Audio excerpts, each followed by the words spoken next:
Ministry का expansion होना है तो एमआईएम अपनी जानिब से बिहार के माइनॉरिटीज़ की तरफ से ये वकालत करती है और मुतालबा करती है कि माइनॉरिटी के दरमियान में से एक आदमी डिप्टी चीफ मिनिस्टर बनाया जाए।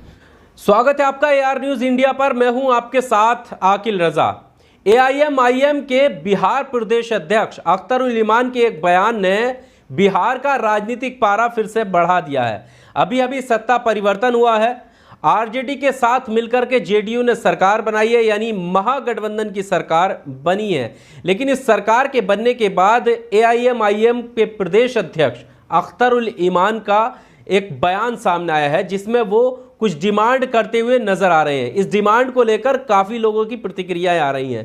दरअसल अख्तरुल इमान का हिस्सेदारी को लेकर बयान आया है कि उनका प्रतिनिधित्व जो है होना चाहिए, माइनॉरिटी का प्रतिनिधित्व सरकार में होना चाहिए। इसको लेकर अख्तरुल इमान कहते हैं कि माइनॉरिटी का डिप्टी CM होना चाहिए। और ये कोई पहली बार तो होगा नहीं। इससे पहले जो बिहार में सरकार चल रही थी, यानी जेडीयू और भारतीय जनता पार्टी की सरकार चल रही थी, उसमें भी 2 डिप्टी CM थे। इसके अलावा उन्होंने आंध्र प्रदेश का जिक्र किया, इसके अलावा महाराष्ट्र और उत्तर प्रदेश का जिक्र करते हुए कहा कि यहां भी 1 से ज्यादा डिप्टी CM है। तो फिर बिहार के अंदर माइनॉरिटी से कोई एक डिप्टी CM क्यों नहीं हो सकता, यानी 1 से ज्यादा डिप्टी CM क्यों नहीं हो सकता? अगर तेजस्वी यादव डिप्टी CM बन सकते हैं तो एक माइनॉरिटी समाज से जो है डिप्टी CM बना, यानी एक मुस्लिम को जो है चेहरा बनाए, डिप्टी CM बनाए, जिससे माइनॉरिटीज जो है उनका भला हो सके। अब सबसे पहले आप उनका ये बयान सुनिए, उसके आगे हम बात करते हैं।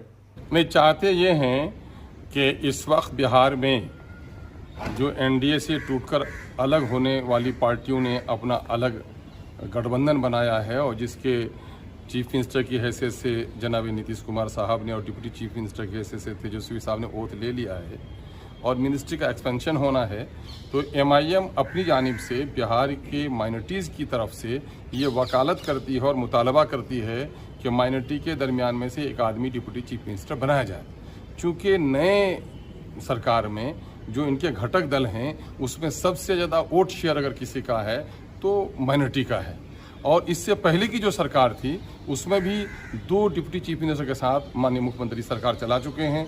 इस वक्त आंध्रा में 5 डिप्टी चीफ मिनिस्टर्स हैं, उत्तर प्रदेश में और महाराष्ट्र में भी 1 से ज़्यादा डिप्टी चीफ मिनिस्टर हैं।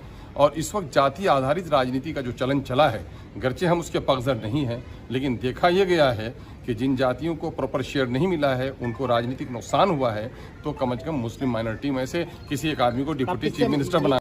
AIM प्रदेश अध्यक्ष अख्तरुल इमान ने इन सभी दावों के साथ ये कहा कि सबसे ज्यादा वोट शेयर जो है वो मुसलमानों का है। फिर आखिर मुसलमानों की हिस्सेदारी कहां गायब हो जाती है? उन्होंने ये भी कहा कि वो इस पर विश्वास तो नहीं रखते हैं, लेकिन फिर भी जब हिस्सेदारी की बात आती है तो मुसलमान गुम कहां हो जाते हैं, उनको हिस्सेदारी क्यों नहीं मिलती सरकार में? और अब जब आपको मौका मिला है, सरकार इनकी बनी है आरजेडी की, तो फिर आरजेडी को सबसे ज़्यादा सपोर्ट मुसलमानों का मिलता है, तो फिर मुसलमानों की सरकार में हिस्सेदारी क्यों नहीं है? ये सवाल अख्तरुल इमान खड़ा कर रहे हैं और कह रहे हैं कि जो बदहाली है वो शायद कुछ हद तक जो है मुसलमानों के हालात जो हैं वो बेहतर हो सके और बदहाली दूर हो सके। इसी को लेकर जो है MD शमीम अख्तर हैं, लिख रहे हैं कि बिहार के 17% मुसलमानों का वोट लेने वाले महागठबंधन सरकार है, यानी 17% मुसलमानों का जो वोट है वो महागठबंधन सरकार है जो अभी बनी है।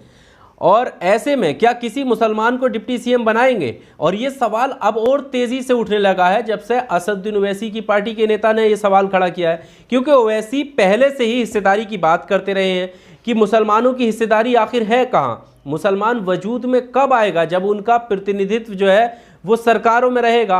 आप देखेंगे कि जो भी पार्टियां हैं वो मुसलमानों को मंत्रालय देने से हिचकिचाती हैं और यही सवाल खड़े करते हुए असदुद्दीन ओवैसी अपनी रैलियों में जनता को संबोधित करते हुए नजर आए, प्रतिनिधित्व की बात करते हुए नजर आए, हिस्सेदारी की बात करते हुए नजर आए। और अब जैसे ही महागठबंधन की सरकार बिहार के अंदर बनी तो उनके नेता ने हिस्सेदारी की बात की है।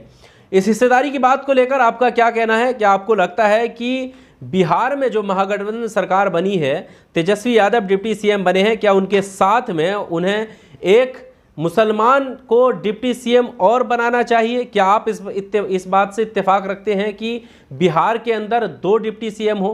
इस तमाम जानकारी को लेकर आपका क्या कहना है, कमेंट बॉक्स का सहारा लेकर आप अपनी राय ज़रूर दीजिएगा दोस्तों, और वीडियो को लाइक शेयर ज़रूर कीजिए। शुक्रिया।